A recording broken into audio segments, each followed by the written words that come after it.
টানটান উত্তেজনার মধ্য দিয়ে মহিলা ফুটবল টুর্নামেন্ট চ্যাম্পিয়ন হলো অসম। হরিশ্চন্দ্রপুর 2 ব্লকের মশালদহ অঞ্চল কংগ্রেসের উদ্যোগে মশালদহ হাসপাতাল মাঠে গত রবিবার থেকে শুরু হয় ডক্টর মনমোহন সিং মেমোরিয়াল 8 দলীয় মহিলা ফুটবল টুর্নামেন্ট। 3 দিন ধরে খেলা চলার পর বুধবার ফাইনালে মুখোমুখি হয় অসম ও নেপাল। উভয় দল নির্দিষ্ট সময়ের মধ্যে 2-2 গোলে ড্র করে। অতিরিক্ত 5 মিনিট সময় দেওয়া হয়, তাতেও কোনো দল গোল করতে পারেনি। ট্রাইবেকারে 5-3 গোলের ব্যবধানে নেপালকে হারিয়ে চ্যাম্পিয়ন হয় অসম। চ্যাম্পিয়ন দলকে নগদ 45,000 টাকা ও ট্রফি এবং রানার্স দলকে নগদ 40,000 টাকা ও ট্রফি তুলে দেওয়া হয়। ফাইনাল ম্যাচ এবং টুর্নামেন্টের সেরা হন অসমের পাখিলা বড়ো। এদিন খেলায় উপস্থিত ছিলেন প্রদেশ কংগ্রেস সাধারণ সম্পাদক মোস্তাক আলম, রাজ্য যুব কংগ্রেসের সাধারণ সম্পাদক জিয়াউর রহমান চৌধুরী, কংগ্রেস নেতা আনিসুর রহমান, হরিশ্চন্দ্রপুর 1 ব্লকের কংগ্রেসের পঞ্চায়েত সমিতির সভাপতি তাহমিনা খাতুন, কংগ্রেস নেতা চিন্ময় দাস, জেলা পরিষদের সদস্য আমিনুল ইসলাম, হরিশ্চন্দ্রপুর 1 ব্লকের কংগ্রেসের কার্যকরী সভাপতি আব্দুল মান্নান, কংগ্রেস নেতা হযরত আলী, মশালদহ গ্রাম পঞ্চায়েতের প্রধান আয়েশা খাতুন ও উপপ্রধান টিয়া ভগত ও মারুতিপুর বিধানসভার প্রাক্তন বিধায়ক আলবেরুলি সহ প্রমুখ। খেলার আয়োজক জিয়াউর রহমান বলেন, এদিন মাঠে প্রায় 30,000 দর্শক ছিল। নারীরা যে পুরুষ থেকে কোনো অংশে কম নয়, নারী শক্তিকে প্রাধান্য দিয়ে এই খেলার আয়োজন। আগামীতেও আজকে আমাদের 26শে February doctor Manmohan Singh memorial ladies football টুর্নামেন্টের শেষ দিন অর্থাৎ গ্র্যান্ড ফাইনাল।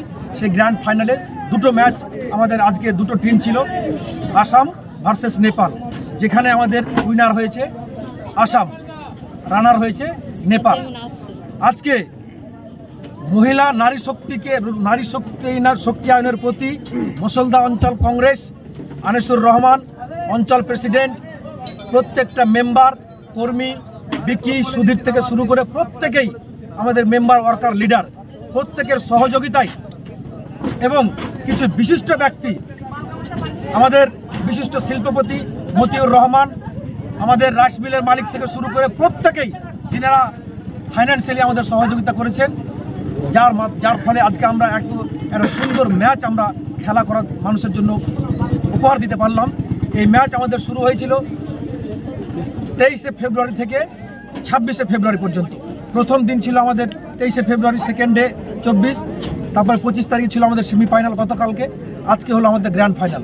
আপনারা দেখলেন আমরা এই মশালদহ অঞ্চল কংগ্রেসের উদ্যোগে এবং হরিশ্চন্দ্রপুর বিধানসভা কংগ্রেসের সহযোগিতায়, বিশেষ করে যেই নামটি আবার না বললেই নয়, আমাদের আনিসুর রহমান, আবু হেনা মোস্তফা, অঞ্চল প্রেসিডেন্ট খলিলুর রহমান, মশালদহ অঞ্চলের প্রধান আয়েশা খাতুন, আমাদের প্রত্যেকটা মেম্বার, আমাদের যেখানে খেলা হচ্ছে মশালদহ বুথ, সেই মশালদহ বুথের আমাদের বিকি, সন্তোষ, সুধীর, আমাদের উপপ্রধানের হাজব্যান্ড ঝন্টু রয় থেকে শুরু করে প্রত্যেকটা আমাদের মশালদহ অঞ্চলের মেম্বার এবং মোহন থেকে শুরু করে সবাই আমাদের সহযোগিতা করেছে। কেউ ফিজিক্যালি করেছে, কেউ ফাইন্যান্সিয়ালি করেছে, কেউ মানসিকভাবে করেছে। প্রত্যেকের সহযোগিতায় আজকে আমরা doctor Manmohan Singh memorial ladies football টুর্নামেন্টকে মানুষকে উপভোগ করার জন্য আমরা এনে দিতে পেরেছি।